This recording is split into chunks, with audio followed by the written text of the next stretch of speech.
So, what happens when you take two musical worlds that are centuries and continents apart and smash them together?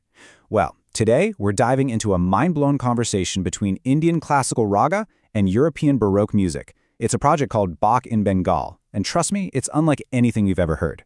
But yeah, that's the big question, right? How do you even begin to blend two musical languages that grew up on opposite sides of the planet? One's all about melody, the other's built on harmony. One is passed down by ear, the other lives on a written score. It's a really fascinating creative puzzle. Okay, so to really appreciate this, let's just lay out the fundamentals. These two traditions, they're coming from totally different places. Indian classical is often a soloist's art form, It's about deeply exploring a single mood, or raga, using these intricate melodies and tiny notes between the notes. Western classical, on the other hand, is all about harmony and polyphony, lots of voices at once, creating a story, a progression of moods. They really are distinct musical languages. So how on earth was this bridge built? Well, the story isn't just about music theory. It's actually a deeply personal one, a legacy carried across generations from India all the way to, believe it or not, upstate New York. This lineage is just remarkable. It all starts back in the early 20th century with the absolute legend Alauddin Khan. His students, people you've probably heard of like Ravi Shankar and Ali Akbar Khan, they're the ones who brought the music to the West. Then Ali Akbar Khan founded a college in California, and one of his students, Verma, set up a school in Monroe, New York. And that's the direct line that leads us to today, with Roop's son, the citizen Arjun K. Verma. And we really have to stop and recognize Arjun's father, Roop Verma. He was absolutely pivotal. For more than 40 years, he just tirelessly worked to build a foundation for this music in the region. Because of him, upstate New York became this unlikely but totally vibrant hub for this ancient art form. And he touched thousands of lives doing it. So you have this rich history, this incredible foundation. And all of that set the stage for a moment of pure inspiration, a spark that came directly from Arjun Verma's own teacher. Get this, Arjun Verma's teacher, the Sarod maestro Ali Akbar Khan, was often called the J.S. Bach of the East. And it's such a fitting comparison, right? The genius, the structural brilliance, it's all there. And that very idea that the masters of these two traditions shared some kind of common spirit, that became the seed for this whole project. And here it is, the direct catalyst. Ali Akbar Khan actually created his own take on a classic Bach bourrée. He wove these incredible Indian-style variations right into the European melody. The result was this charming, beautiful blend that proved a real, meaningful dialogue was totally possible. It basically became the template for everything that was to come.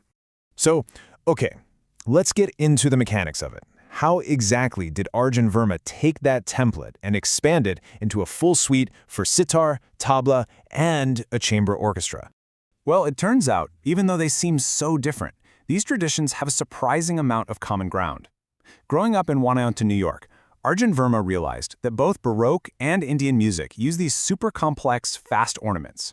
They both mix composed music with improvisation, and they're both trying to evoke specific moods, what Indians call rasas and what Europeans in the Baroque era called affects. There's this shared aesthetic of elegance. And the result of all this was the Indian Baroque Suite, which Verma composed as a three-movement journey, and each part explores this fusion in a totally different way. So let's break it down. First up, we need to know this term, ragamala. It literally means a garland of ragas.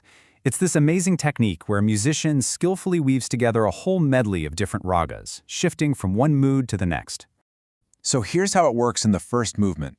The orchestra plays a recurring theme, it's called a ritornello, from a Baroque opera. Then, in between those statements from the orchestra, the sitar improvises that ragamala, that garland of Indian melodies.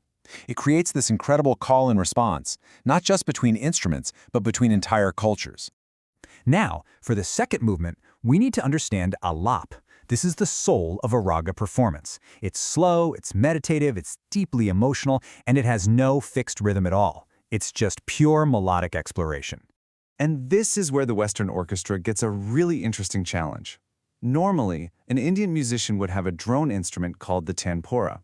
Here, the entire string section has to create that spacious sonic canvas. They play these simple phrases, creating a kind of drone for the sitar to soar over as it performs a deeply personal improvised alap. It's amazing. And then we have the finale. It kicks off with a classic lute concerto and the sitar is weaving in and out of the Baroque lines. But then something incredible happens. Verma takes a theme from that concerto, slows it way down, and gives it to the orchestra to play as a bass line. And over that foundation, the sitar and tabla build this powerful new piece based on a different raga, driving all the way to this absolutely exhilarating finish. So what does this all add up to? Well, it's way more than just a cool musical experiment. This is a profound cultural exchange that actually creates something entirely new. At the end of the day, this collaboration just shines a light on these deep, shared principles. You get the clear, architectural form of Baroque music meeting the big, expansive framework of a raga. You hear the complex rhythmic cycles of Indian tala dancing with Western meter. And you feel that shared goal, a search for profound expressive depth. And of course, a vision like this only comes to life because of the incredible artists involved. It's a true dialogue between Arjun Verma on the sitar, the brilliant tabla virtuoso Naren Budakar, and every single musician in the Fenimore Chamber Orchestra, all of them working together to explore these amazing worlds. You know, it really leaves you with a final thought. Bach in Bengal proves that a meaningful, beautiful conversation is possible between even the most different traditions. And it just makes you wonder, if music can so beautifully bridge these divides, what other incredible dialogues are out there, just waiting for us to start listening?